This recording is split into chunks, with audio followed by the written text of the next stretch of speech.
Službu Božu slúžil vladyka Kir Georgij Džudžar a soslúžili veci našo i hostinskí panocove, jak i domášny paroch otec Julian Rac. Vladyka u svojej kazani po rusky, ukrajinsky i serbsky naznačil značnosť apostolskej roboty i misiji svjatiteľov, čijho mena noši Novosadská cerkva. I ich služenje Gospodu Bohu jednak i važne i mile.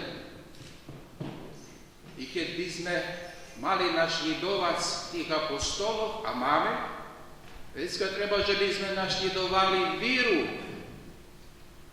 apostola Petra i ľubov do slúženia Bohu i bližňomu svätého apostola Pavla.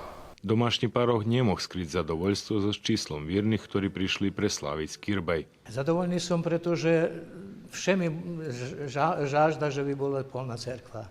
Okrem som bardzo roznižený, keď je z mladých dzeci a to ešte neslučuje baš často. A dneska som videl polnú cerkvu. Kirbajskú službu Božu popri veľkého čísla viernych provadzeli čolní ľudia u riadoch horodu i pokrajiny, zadlužení za odnošenia so zvirskými zajednicami i horodskú architektúru i kultúru, ktorí posle služby so s parochom Novosadským obišli renovovaní časci parochii.